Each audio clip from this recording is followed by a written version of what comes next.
Terima kasih. Perkenalkan, nama saya Elsa Dekantu dengan nomor induk mahasiswa 1914-2010-173 kelas A1 semester 5 Fakultas Keperawatan.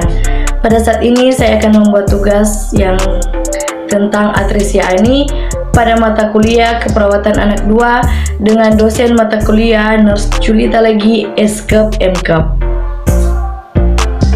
Yuk kita pelajari bersama apa yang dimaksud dengan Atresia Ani. Definisi dari Atresia Ani adalah kelainan kongenital yang dikenal sebagai anus imperforate meliputi anus, rektum atau keduanya.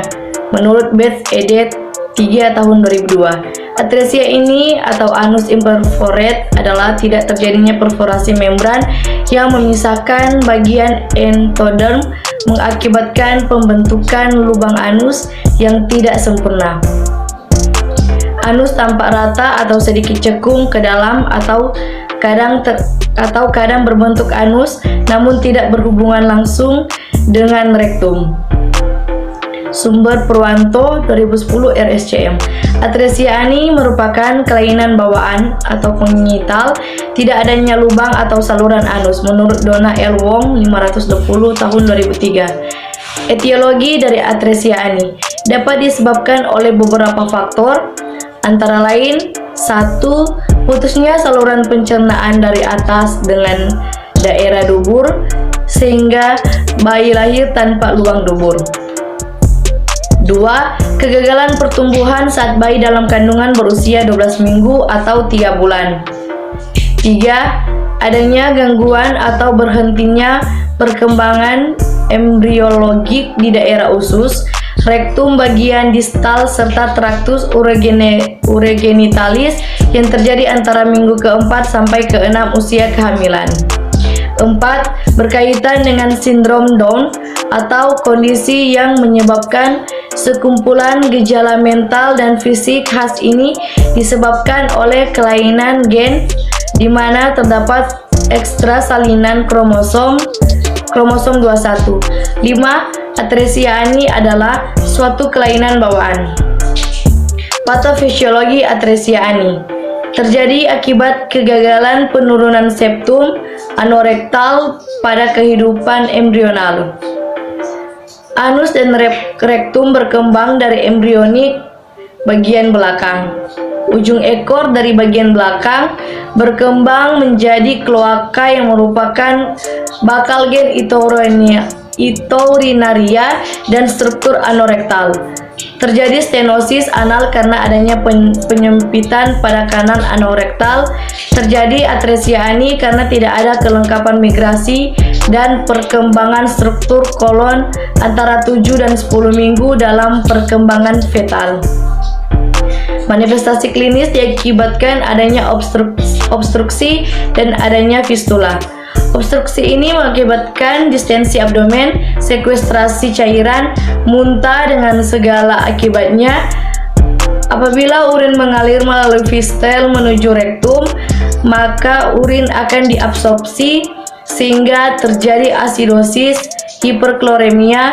Sebaliknya, feses mengalir ke arah traktus urinarius menyebabkan infeksi berulang. Manifestasi klinis: 1. Mekonium tidak keluar dalam 24 jam pertama setelah kelahiran.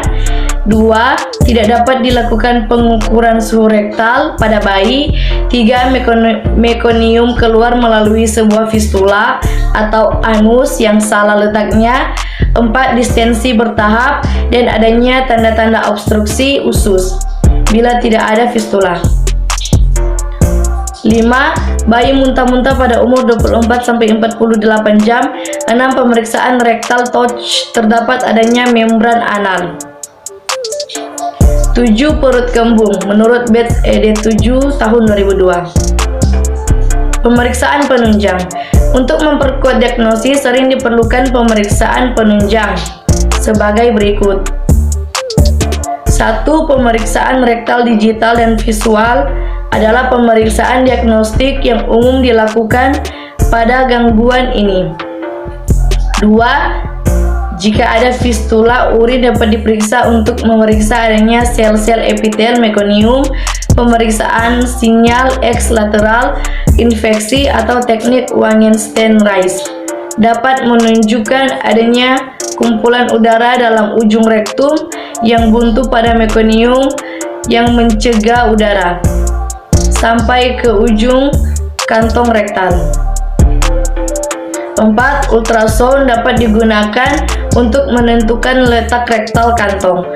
5. Aspirasi jarum untuk mendeteksi kantong rektal dengan menusukkan jarum tersebut sampai melakukan aspirasi. Jika mekonium tidak keluar pada saat jarum sudah masuk 1,5 cm, derek tersebut dianggap defek tingkat tinggi. 6. Pemeriksaan radiologis dapat ditemukan A. Udara dalam usus berhenti tiba-tiba yang menandakan obstruksi di daerah tersebut. B. Tidak ada bayangan udara dalam rongga pelvis pada bagian baru lahir, dan gambaran ini harus dipikirkan kemungkinan atresia reptil atau anus impofartus pada bayi dengan anus impofartus. Udara berhenti tiba-tiba di daerah sigmoid, kolon, atau rektum. C. Dibuat foto anterposterior AP dan lateral. Bayi diangkat dengan kepala di bawah dan kaki di atas. Pada anus, benda bank radio opak, sehingga pada foto daerah antara benda radio opak dengan bayangan udara tertinggi dapat diukur. Penata laksanaan. 1. Pembedahan terapi. Pembedahan pada bayi baru lahir bervariasi sesuai dengan keparahan kelainan.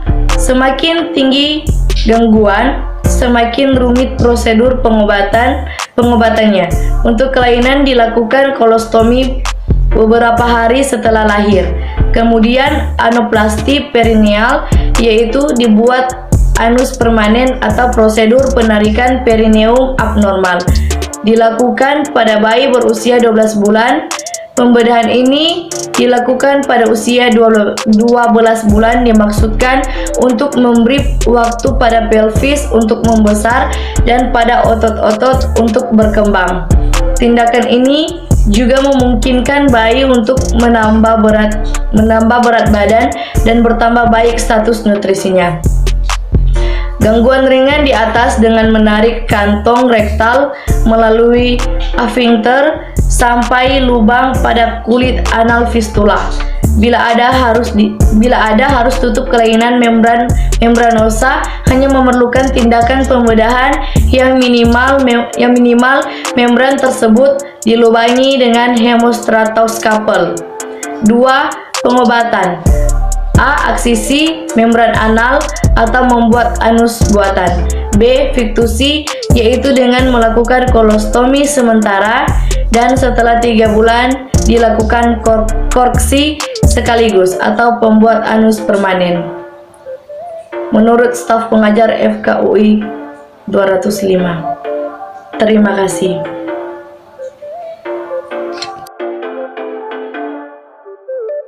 Teman-teman, yuk mari bergabung bersama kami di Universitas Pembangunan Indonesia, yang di dalamnya ada ilmu keperawatan, fakultas keperawatan, profesi nurse, ilmu hukum, teknik elektro, fakultas teknik, teknik sipil, fakultas teknik, ilmu politik, fakultas sosial dan politik, agribisnis, fakultas pertanian, dan sastra Inggris, fakultas sastra.